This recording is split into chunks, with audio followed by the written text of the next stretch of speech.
So welcome everyone. My name is Tony Fuller and I work here at Duke in the neurosurgery department, and then also am part of Boost, the principal investigator, and really excited to have everyone here to join this info session to learn a little bit more about Boost and to answer any questions you all may have for joining our team. And so I'll let the rest of our admin team introduce themselves. So Doug.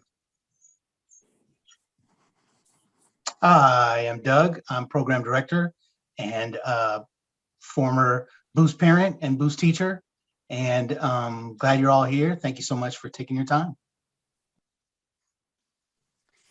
Hi, everyone. My name is Alexandra Valladares, and I'm program assistant for this wonderful program. Hey, y'all. I'm Amber. I serve as a communications lead here for Boost. Which means that I am responsible for making sure that we get our message out there. We let people know what we're doing and let folks know about events like this and other things that we're doing throughout the year. I started working with Boost back when I was a Duke student, and I loved it so much. I came back and kept doing it over and over and over again. So I'm super excited for y'all to talk about the program. Ask any questions at any point. Casual, open group. We are just excited to meet you. I'm going to kick it over to Doug. Thank you, Amber. Okay, so what I'm going to do is just talk a little bit about kind of what Boost does, an overview, how we started, and that kind of thing. Everybody see that okay? Great, thank you.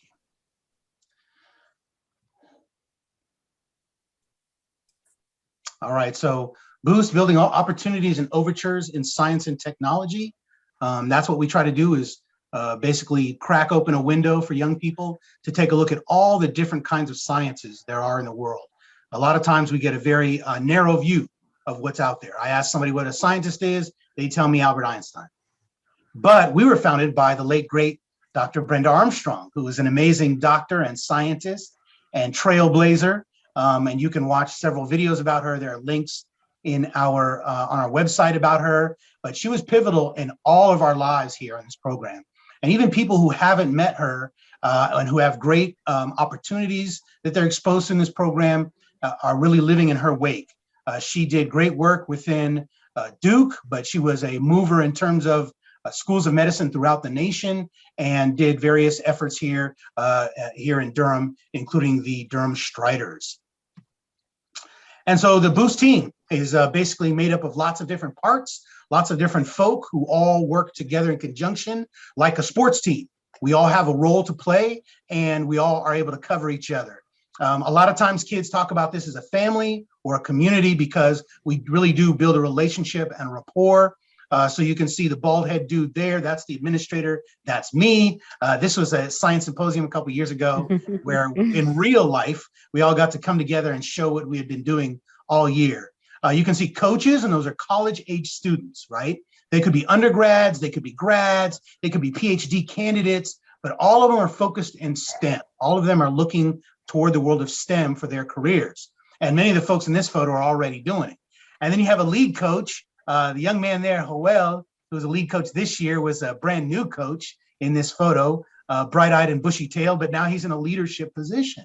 And that's another thing that Boost works on, is leadership. There are positions for everyone moving up. And as folks talked about in terms of the admin, we all started out in a different position with Boost. You have the scholars, which are the students, 6th, 7th, and 8th graders. And then you have the junior coaches, which are really pivotal, and several of them on the call today. And the junior coaches are the ones who are alumni of the program. They went through it 6th, 7th, 8th grade, and they loved it so much, they decided to come back and volunteer. And then when they're 16, we get to pay them. So just imagine your first job is at Duke School of Medicine when you're 16. Not bad at all. Basically, we recruit from 5 feeder schools, although we have nothing but love in our hearts for Spring Valley. We typically go to Club, Eastway, Lakewood, Spalding, and Forest View. But we also take referrals. And so when great teachers we know and science experts say to us, hey, here's a young person you need to meet, they're a perfect Boost candidate, we are all ears. Students join us as rising sixth graders in the Boost cohort, and typically they have a week-long summer science immersion week at the School of Medicine. You get the cool gear that you see several of us wearing. You get to hang out at the School of Medicine. You get into labs, you meet professionals, you meet amazing students, you get good eats, and it's a whole lot of fun. And the focus for the sixth graders is learning how to ask really important questions that dig up the mud of what's really going on. And there you can see all of these sixth graders looking like they're having a horrible time. No, really, probably I just told them a dad joke and they're all like, oh, Doug. And then we take a picture. We're no dummies. Seventh graders, and here you can see the seventh grade cohort. This is, I believe, Duke University Marine Lab out at the coast. So we got to see some dolphins swimming in the water. We got to go to an island that has wild horses on it. They're so big, close up. And so here you see again, junior coaches, scholars on a field trip. And again, several of the folks in this photo are now the first generation in their family going off to college. They're studying STEM even as we speak. Some of them are junior coaches in this photo but are now coaches in college themselves and coming back as mentors. Oh, and then the goal there is developing the hypothesis, right? What do you think is going on? Why is my hat so crooked in that photo? Is my head crooked? Where's the hat to blame? And then eighth graders, as you can see, a little more casual and comfortable as eighth graders will do. There you're proposing solutions to issues. Here they are at the Duke Institute of Brain Science. I believe all the way on the left there is Lanre, who's on this call right now, standing next to one of our great supporters, Dr. White, in the Duke Institute of Brain Sciences. And again, he's the guy who's going to get us in the door to put our hands on real human brains. He's going to answer questions about those human brains. I personally think it's kind of nasty, so I always touch it with a stick. But other people are a little more brave than I, and there's certainly photos and images of folks picking up the brains and handling them, but also being able to ask a veteran brain scientist questions you always had about the brain and what effects the brain have. I remember them, for example, taking to us a healthy brain, and then here's a brain of a drug addict, and you could see visually the difference in the brain itself, and that was just a striking lesson for all of us.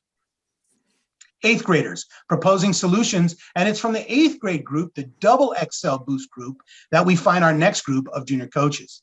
And so typically what we do is we have monthly science Saturdays. These days, of course, everything's virtual, very little is in real life.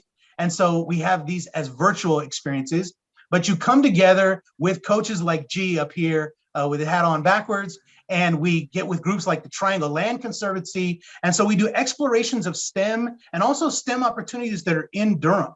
I'm always surprised by how many people live in Durham but have never been to the various Eno Park sites. Amazing adventures. I took my daughter there this past weekend, and we just did some climbing around the Eno. And it was a lot of fun. And of course, it was free 99. It's the best price for a fun time. We go on field trips. Each cohort gets 3 field trips. And again, these would be virtual, but we're going to stuff like the Smith lab here at Duke, the engineering lab. We went to the Triangle to visit with federal officials there and got to see what a federal facility is like, right? A lot more security, thick, heavy walls, and just what that environment is like. Again, to try to give our young middle school students as many STEM looks as possible. You don't have to be stuck in a lab to be a scientist, right? You could be in the ocean, you could be out in the jungle, you could be working in a city with young people like we do. And then, of course, we work on research projects as well. Again, we make sure that our mentors are great listeners. We're very supportive because every junior coach and coach is teamed up with a very small number of middle school scholars. So you make sure that there's an opportunity for bonding there to build a rapport, but also if you don't necessarily connect with one person, you've got several levels of mentors there to guide you. And here's some more things. Our coach there, if you can see, Maranke is leading a lesson on taking your pulse for some of the students. We also had a very interesting team meeting recently where we all learned from a school board member, about finances. And turns out we don't know as much as we thought. Networking, connecting, building. Young people today, as you know, Dad, to make it, you got to have a strong network. Nobody makes it on their own. I'm originally from LA, and so that means I'm a Laker and a Kobe rest in peace fan. And even if you could pull Kobe aside right now and interview him, he would never say, I did it all by myself, right? He'd reference his family. He'd reference coaches. He'd reference teammates. He'd reference all the basic people in the world, business partners who he's networked with. I'm smart enough to surround myself with brilliant people. And so that way, that's the way we get the work done around here. Connecting, building, and networking. Every day, somebody reaches out to me about working with Boost. Some doctor, some scientist, some department wants to work with us. And we keep those connections going and we pass them on to our scholars. And so here's an image of the satellite view of Durham, where it's showing, for example, and we did this as a lesson, where trees are planted in South Durham. And so you can see around the HBCU Central, very few trees planted. But you just hop across the street to Forest Hills and you can see trees aplenty. And while this stuff started, this kind of environmental discrimination started in the 40s and the 50s, just as recently as 2014, Durham went around and planted trees in the same spots all over again until a group of grad students did a study to point out this error. You've got two images on either side of that. The one on the right here, two young ladies showing all their teeth and smiling, that is a coach with her scholar from way, way back in the days. They'd known each other at this point for 10 years, past the relationship of the program. And here you see her former middle school student graduating with a degree in chemistry from University of Asheville, North Carolina. And there is her coach, who herself was a medical student and now has 2 PhDs.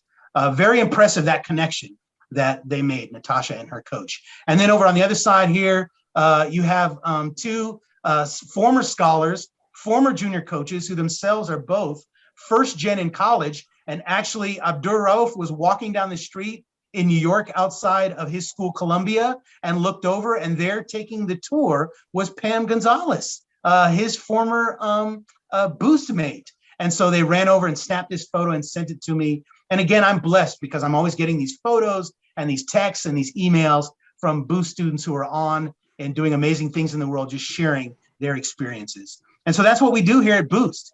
We take STEM as a tool to teach content, but it's really about building those relationships, learning different kinds of communication and networking, right?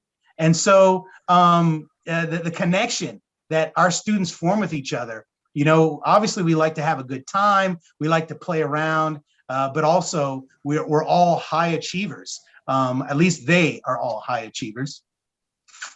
And so this is kind of what it looks like these days. You know, you can see some of the people on this call now. We meet with folks over Zoom, and we know Zoom fatigue is real, but it's different when you're on with people you care about, right? Like a Zoom birthday party is a different event than, say, your daily Zoom classroom, no matter how exciting it is. So we try to make it a little of each.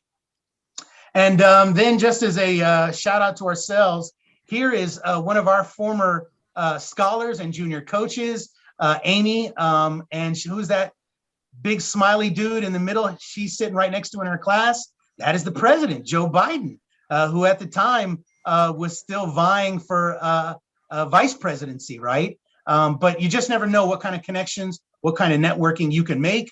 And then just understanding that, you know, just like the flower, everybody blooms when they're ready.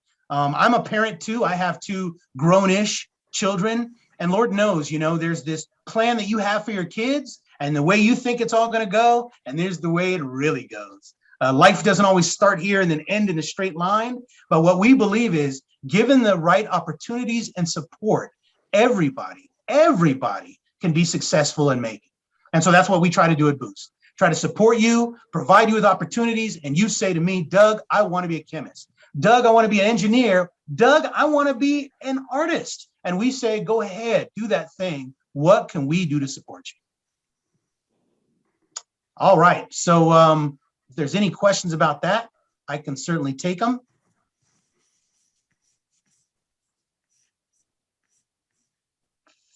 And if not, I think I'm going to turn it over now to some of our junior coaches and coaches who can talk for just a minute or two about their experiences within Boost. I would like to start with junior coaches because I think they're the most nervous right now and probably really going, God, I hope Doug doesn't call on me. Quick trick, junior coaches.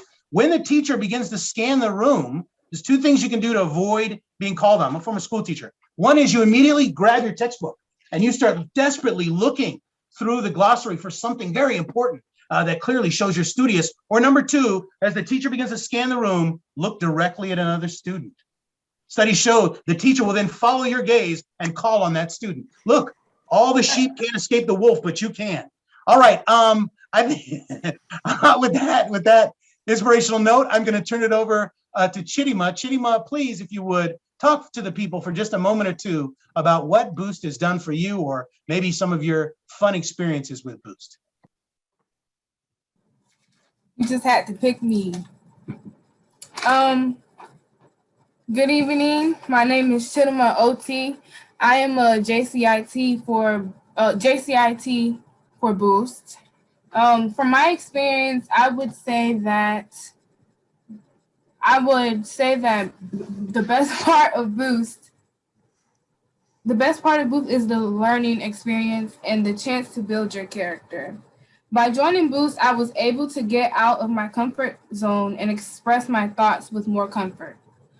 Before Boost, I was very quiet and didn't seem interested in holding conversations with new people. Now I am able to hold conversations and keep an open mind. Pertaining to learning, Boost takes education to a different level. Usually, when a kid hears the word learning or education, it's not very much appealing to them. With Boost, you learn things while having fun. From hands-on activities to Kahoot games, the Boost team works together to make sure scholars are learning but are not bored out of their mind. Boost is a big family that supports and uplifts one another. For me, joining Boost will make you a part of the loving and caring community. Wow, Chidima, that was beautiful. Thank you for that. And you're welcome. Anytime you want to be put on stage, I'm the one who can do it for you. And don't forget, Chidima, we all have the video of you speaking in front of, I believe, the city council for Durham. So you weren't that shy, girl. But yes, we all start off a little shy and then kind of come out of it. It's true. Great. Thank you so much. Yeah, give her snaps.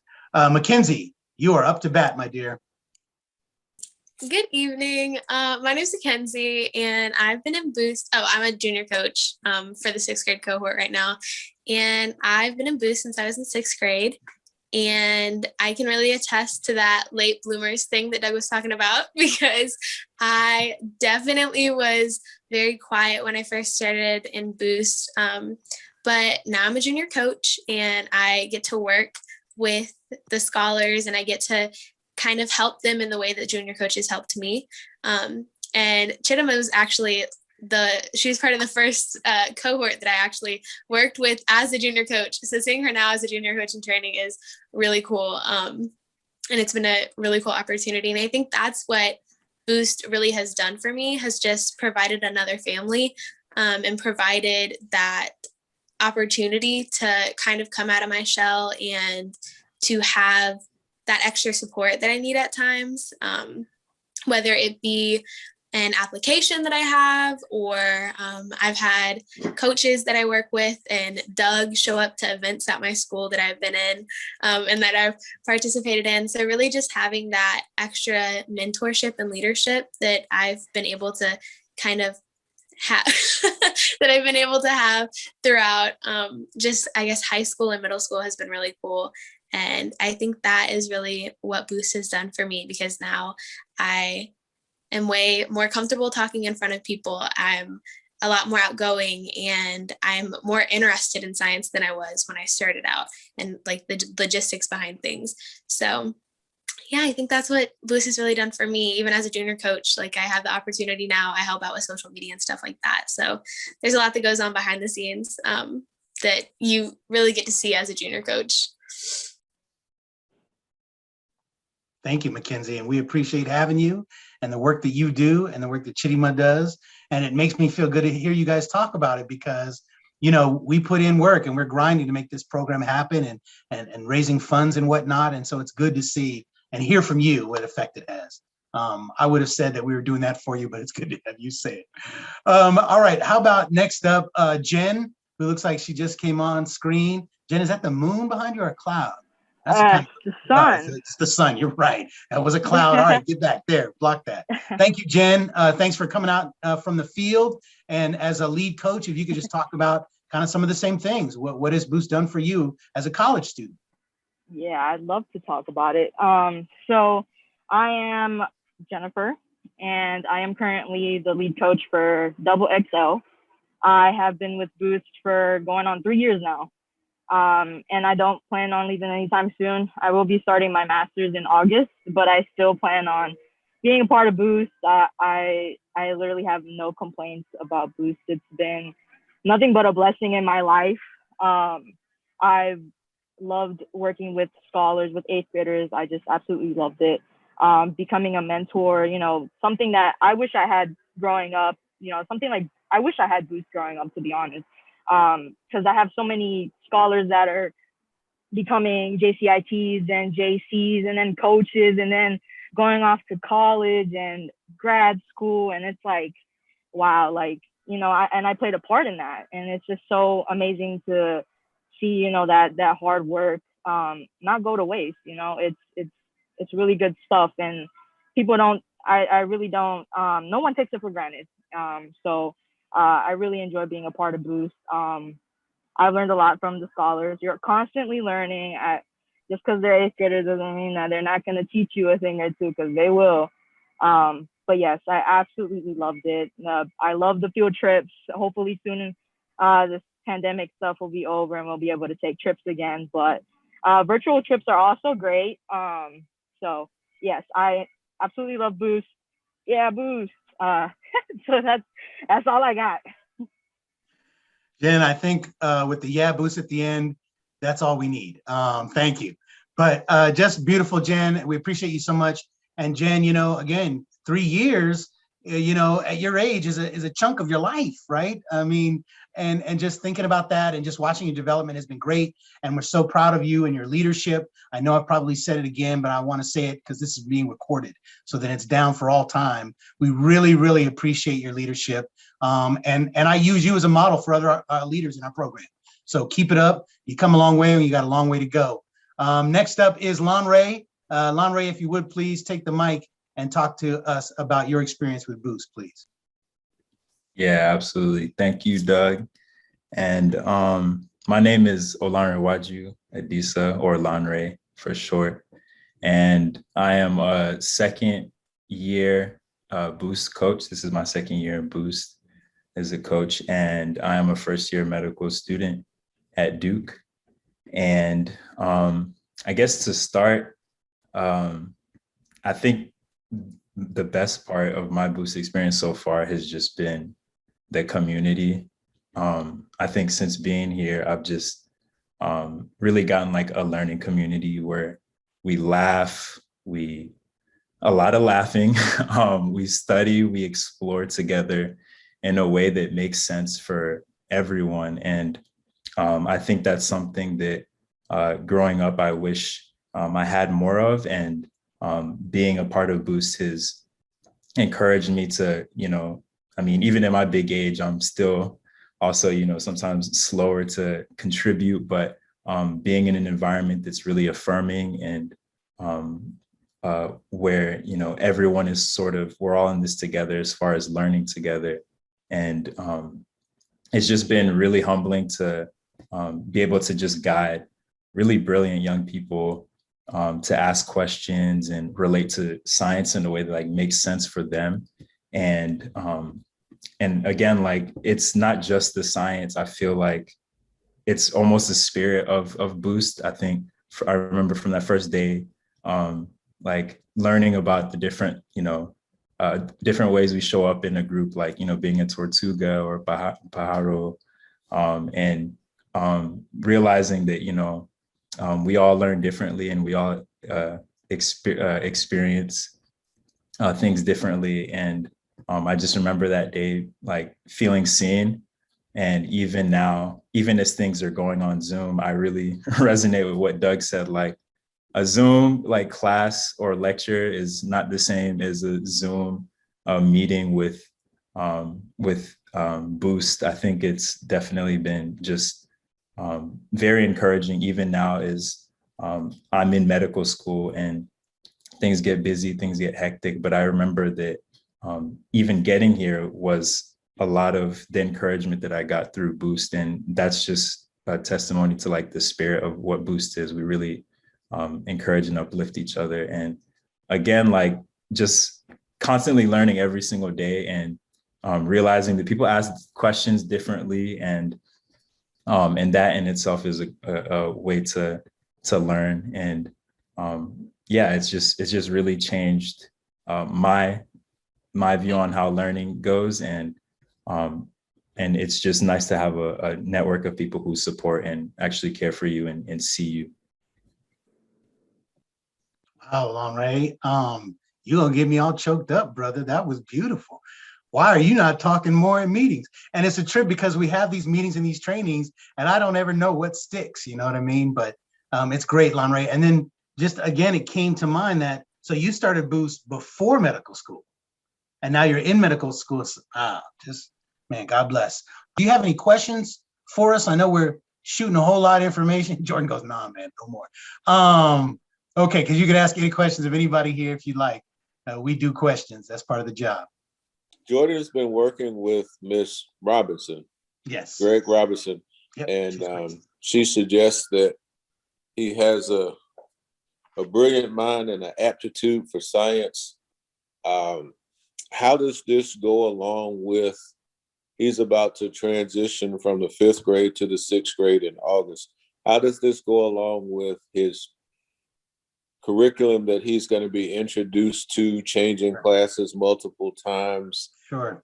The back and forth, the platform, time spent, how does that coincide with his regular classwork?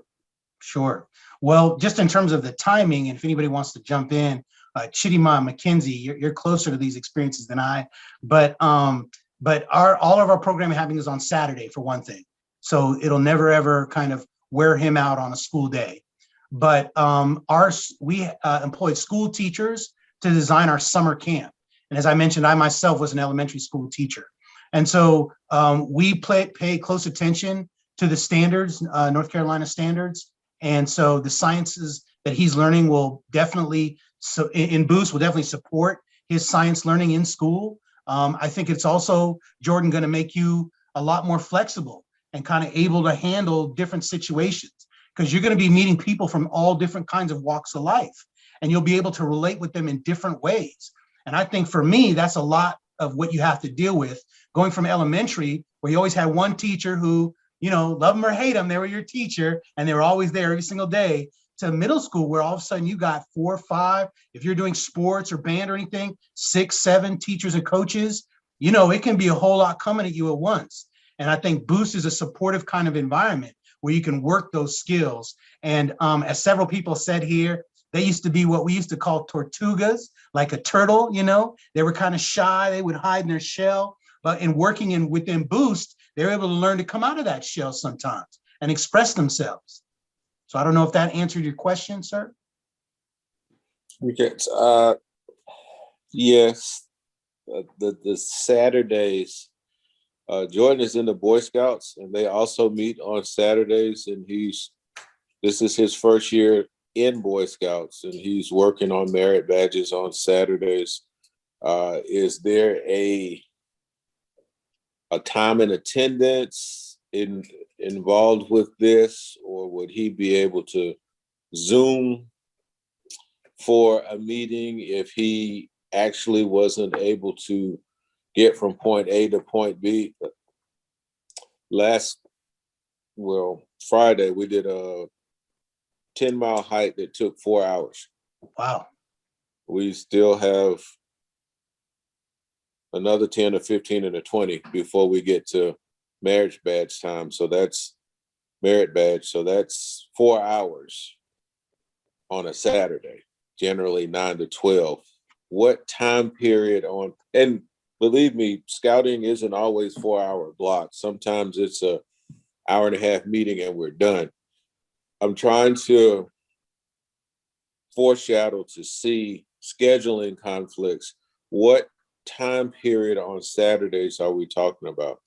So usually it's just the third Saturday of each month, and it's from 10 to 12.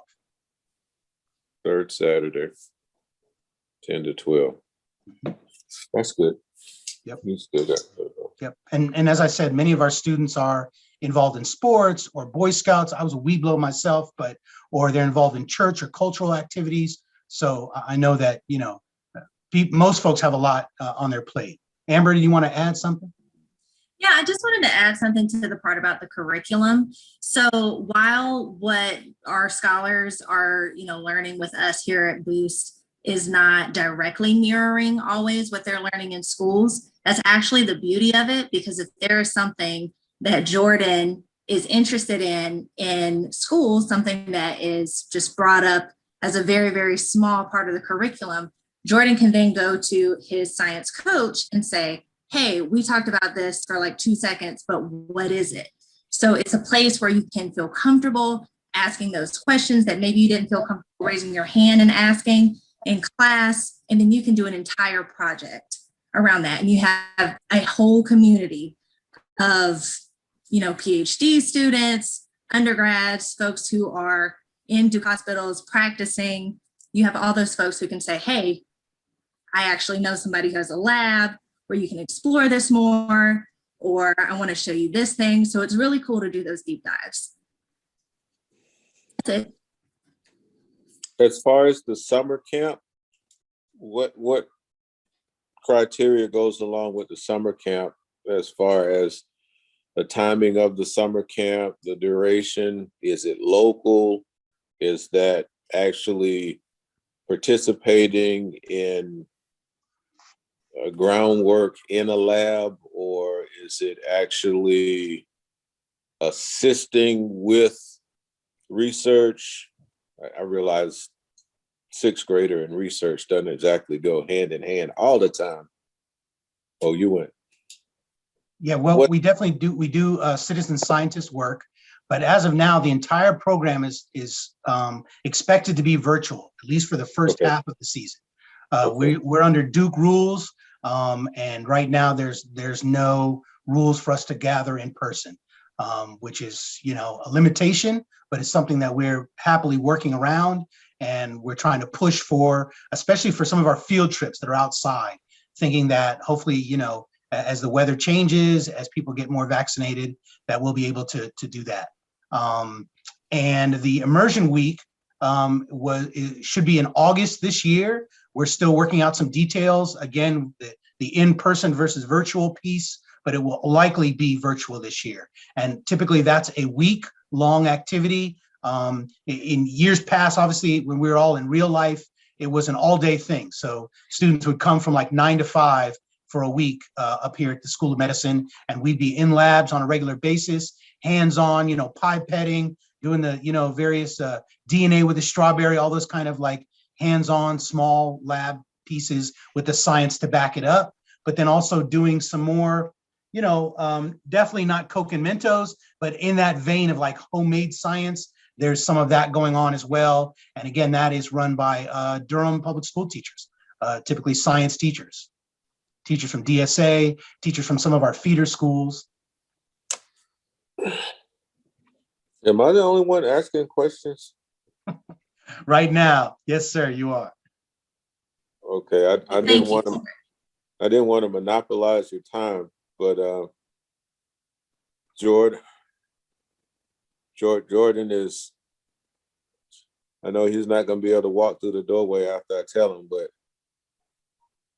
for certain topics, I think Jordan yearns for more, but in the regular classroom setting, he doesn't quite get it, which in turn, we're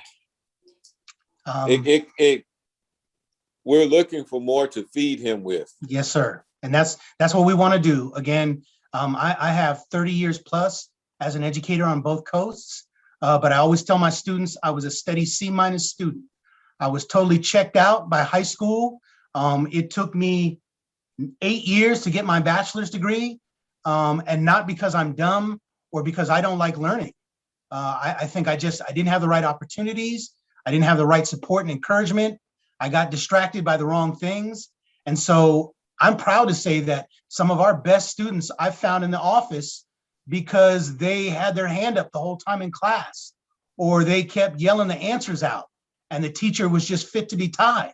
And I said, well, come with me, young man. We're gonna take you to a place where you could raise your hand all day, you could yell out the answers all day or not.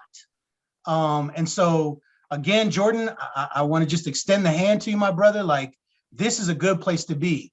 And you can find a lot of opportunity here for yourself, decide what kind of young man you wanna be. And again, all we wanna do is put opportunity in front of you and you pick up whichever one you want. I was going through part of the application process, and it seemed as if it went from demographic information to questions that Jordan should be answering, not me. Mm-hmm. Was I on the right page? Yes, sir. Yes, we need demographic information, but then we want to hear from Jordan as well. And we're not looking at sentence structure or grammar. We're looking at how is the young man thinking? Like, what does his imagination tell him? Which way does his brain go? We're not spell checking the essay, but it's short fill-ins just to get it where his interests and where his head is at. Okay.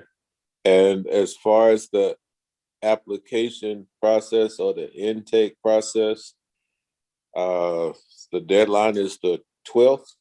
Yes, sir. It is the 12th. There's a possibility we're going to extend that because obviously we just had Easter break. And so there was some momentum issues, and then, being virtual, not everybody replies to an email as quickly as, as an in-person. Normally what I do is I go around, I'm in classes all year, being slightly disruptive, but always educational, and trying to encourage people to get excited and get them used to seeing the Boost logo. And so then in spring, when we typically do this recruitment, we have a flood of interest, but this year I wasn't able to get in classrooms and we've been virtual. So generally, what size is the initial 6th grade intake? Yeah, the cohort, typically in real life before COVID, the cohort was anywhere between 20 and 25 students, which gives you a group of 3 or 4 in a squad with a junior coach and a coach. This year, virtual, it's been slightly smaller than that. So I'd say maybe 15 scholars in a cohort.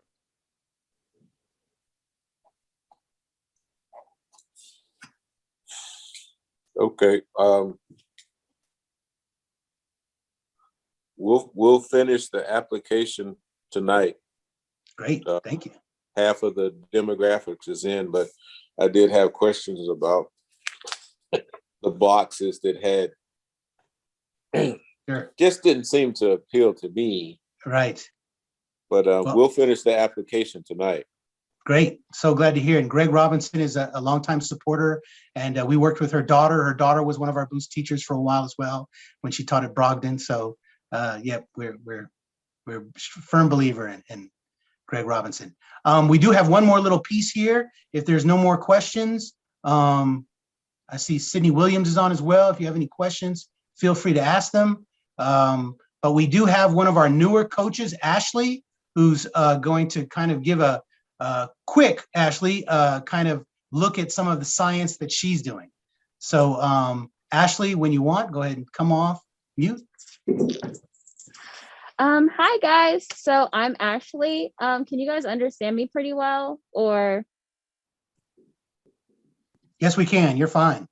Okay, so I'm currently in the lab. My laboratory is called the Laboratory for Psychiatric Neuroengineering. I am a 3rd-year doctoral candidate. And our lab does a combination of things. So we do some engineering, some biomedical engineering, we do machine learning, computation, as well as neuroscience. So we do a lot of behavioral as well as molecular neuroscience. And quickly, I'm going to give kind of just a tour of our main spaces. So I'm going to show where we do a lot of our engineering and our computing. And then I'm going to take you guys down to the surgery suite and give you a quick run through of where we do some of our brain surgeries.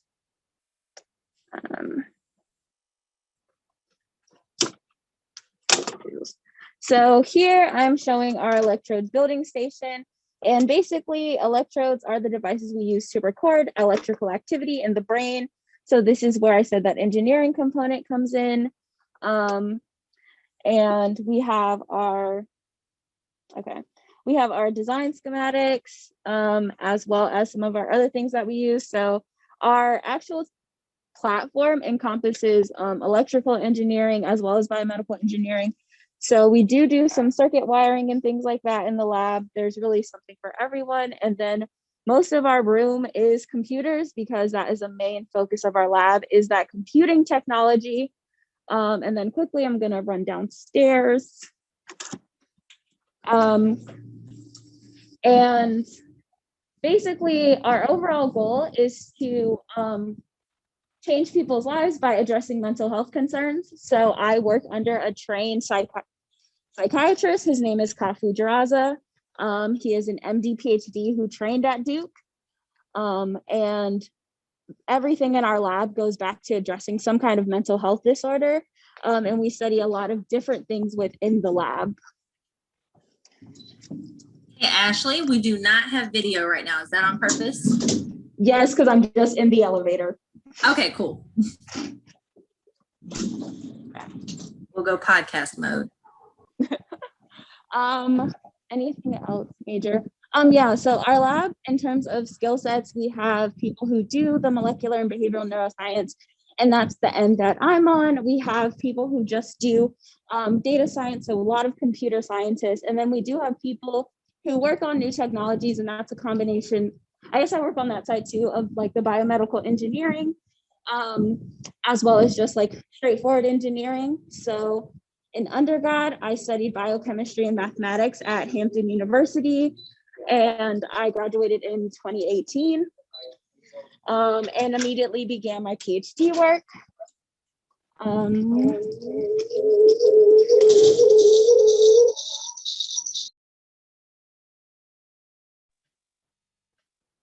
Okay, and now I'm in the lab. And this is our surgery suite, which is really important because this is where we do all of the work that allows us to record from the mice and get their activities. So clearly we cannot study and pioneer new technology in people. So we do use mice and small rodents to do our work.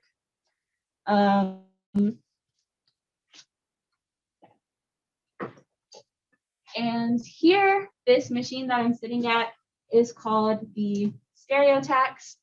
And it's really important because it allows us to make sure that we're always being consistent in where we work and target the brain. So our surgery setup has a microscope up top that we use, and then this metal thing here is the Stereotax. And basically, the brain is clearly an organ that you need to operate in 3 dimensions, right? So you have your X or your Y plane, your X plane, and then kind of that Z plane. And that's exactly how we use our Stereotax here.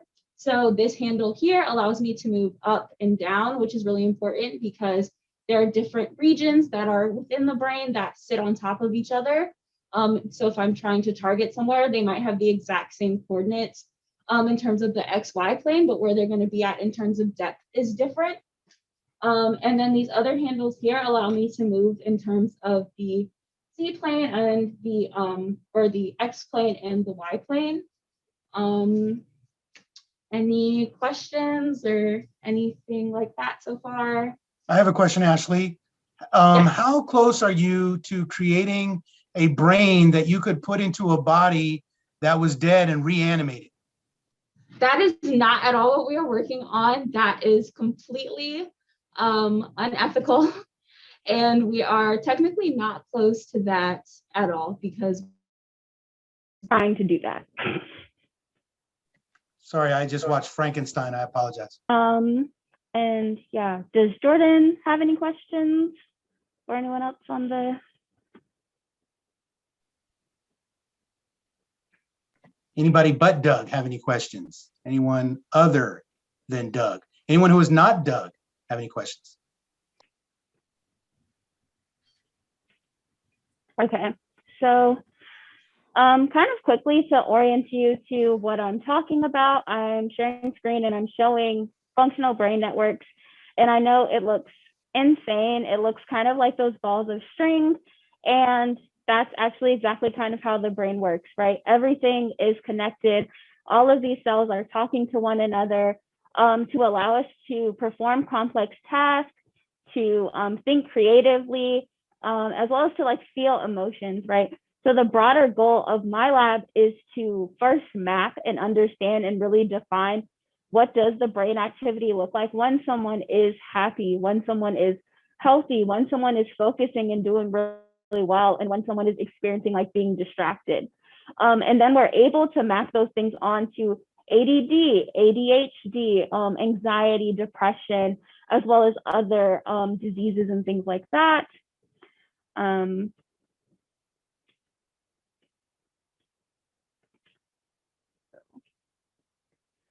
And basically our principal hypothesis within the lab is that everything the brain does is intentional, it is purposeful, and that there is a pattern of communication that regardless of who you are, represents a specific emotional state or like state of being, right? So that even though there might be slight differences based on our experiences, there is a core set of patterns of activity that will define being focused, experiencing something really like pleasurable, or experiencing a really like low mood and things like that. And that's what we aim to do, is to capture those states in simple, smaller animals. And then we're able to use that data in human data. So we can look at MRI data, which is like magnetic resonance imaging, as well as CT scans, and look at how accurately are our models capturing this activity.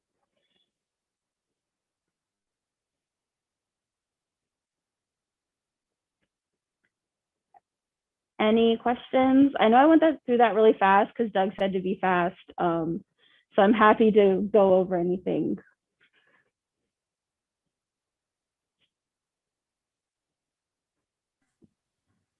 So far, so good. Okay. And then do you guys have the Kahoot, or am I doing the Kahoot? I think because of the time, we're gonna have to skip the Kahoot, unfortunately. Okay. Yeah.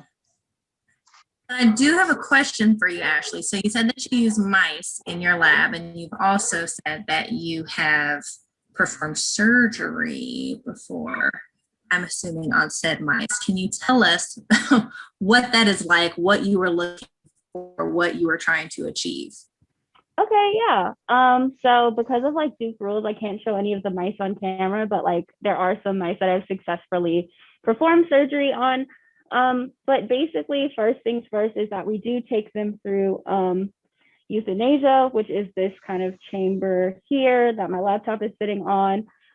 So they are getting anesthesia because we do have to be ethical in the way that we treat them. And the same way you would not operate on a human without that, you do need that also for mice. And one thing that I'm really strict on, as well as the lab, is that we're very serious in how we target the regions. So here, I don't know, actually I can just move this because it's movable. So here, this is my surgery suite. These are, or sheet. These are the coordinates that I target, and you can see that it's kind of backwards, but here we have AP, which is talking about anterior and posterior. So that's moving front to the front or towards the back of the brain. We have medial or laterally.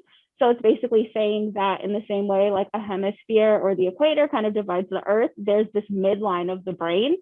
And the farther out that I go from that, either to the right or to the left, that's what those coordinates are defining. And then there's DV, which is talking about dorsal or ventral, and that's that depth, right? So how far deeply into the brain am I going? So as I move the stereotax, these numbers will change. And that's how I'm able to constantly map and be really accurate with how I am targeting the regions, and it helps me not to keep track of it. So this is a digital stereotax, and basically I always will orient to 0, and that is just, so 0 is where the equator and the hemisphere meet, if you think about it that way. And for targeting the brain, we call that point bregma. So I will 0 out at bregma. I'll make sure the skull is level. And then from there, I will mark my coordinates, and then I will drill into the brain. I don't know if that's too graphic, sorry guys. But I will drill into the skull and lower my electrodes. And I have,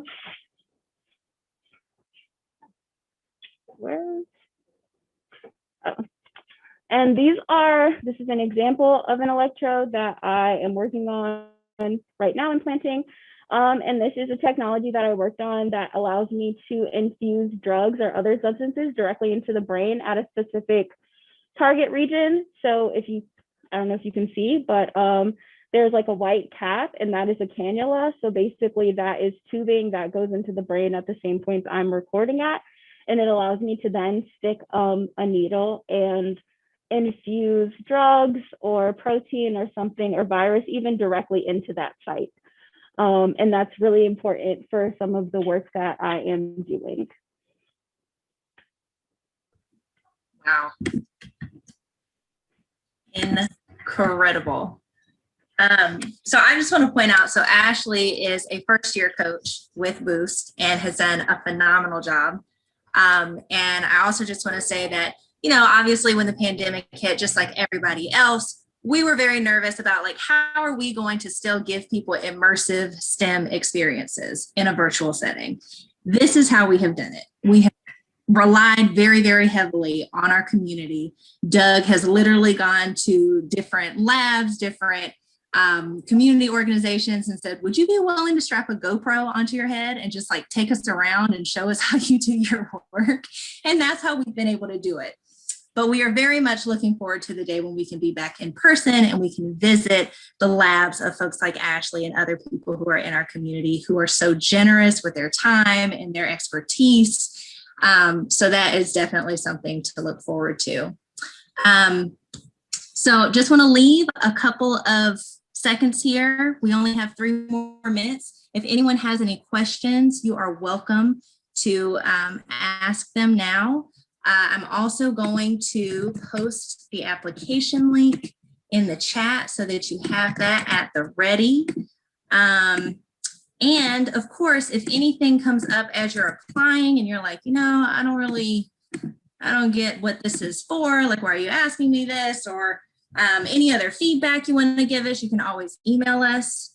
The email address is boostatduke@gmail.com. Anything else? Thanks, Sydney. Thank you for joining us. And if you did enjoy this, please tell other folks in your community. Jordan, if you enjoyed this, tell other folks in your class. We would love to have them. Oh, I'm going to go on mute. There are sirens. They're not coming for Amber. So I just want to know the kind of people you're working with. We don't get down like that. If there are no more questions, folks, thank you so much for coming. We really appreciate it. I believe we're going to have another information session in the next week or so. And so JCs and coaches, if you're interested in doing that, we'll be hitting you up again. Jordan, Ms. Williams, thank you so much for joining us. We appreciate it. Dad, thanks for joining us. Fly, Eagles, fly. Oh, yes. All right. Yeah. Thank you. Y'all have a good evening. We appreciate you.